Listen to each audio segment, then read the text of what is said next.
2006 সালের 28 অক্টোবর আওয়ামী লীগের লগি বৈঠা হামলায় নিহত নেতাকর্মীদের স্মরণে কুষ্টিয়ায় সমাবেশ করেছে বাংলাদেশ জামায়াতে ইসলামী।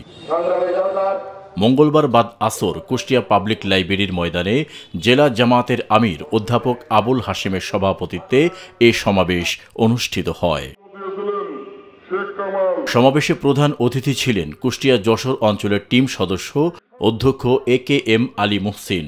বিশেষ অতিথি ছিলেন কুষ্টিয়া 3 আসনের জামাত মনোনীত প্রার্থী মুফতি আমির হামজা, জেলা জামাতের সেক্রেটারি জেনারেল সুজাউদ্দিন জোয়ারদার। সমাবেশে বক্তারা বলেন, আওয়ামী লীগের ইতিহাস মানুষ হত্যার ইতিহাস। এই ফ্যাসিস্ট আওয়ামী লীগের মতো যারা ভবিষ্যতে একই ধরনের আচরণ করবে তাদেরকেও হাসিনার মতো দেশ ছেড়ে পালাতে হবে।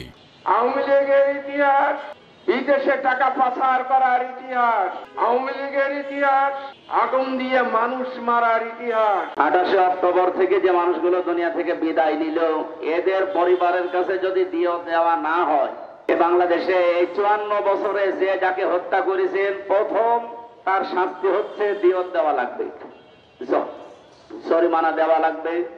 আর পরিবারের লোক যদি বলে যে 50 লাখ করে টাকা দেন আপনাকে মাফ করব, আপনাকে তাই দেওয়া লাগবে। কিন্তু 6 থেকে এই 25 সাল পর্যন্ত আমরা এই শহীদ পরিবারের কাছে কিছুই দিতে পারিনি এই খনিদের পক্ষ থেকে। অথচ সেদিনের পুলিশ ছিল নীরব, যার উত্তর আজও আমরা খুঁজে পাই নাই। এ সময় বক্তারা লগি বৈঠা সন্ত্রাসের বিচার দাবি করেন। তারা বলেন, সংসদের উভয় কক্ষে PR পদ্ধতিতে নির্বাচন করতে হবে। এছাড়া আগামী নভেম্বরের মধ্যে জুলাই সনদ সংবিধানে সন্নিবেশিত করার ব্যাপারে গণভোট এবং নির্বাচনের আগে ফ্যাসিস্ট হাসিনা সহ তার দলের অপরাধীদের বিচার করতে হবে।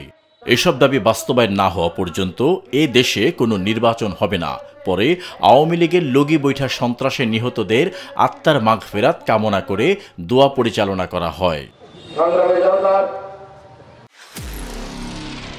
নিরপেক্ষ, সত্য প্রকাশে আপোষহীন।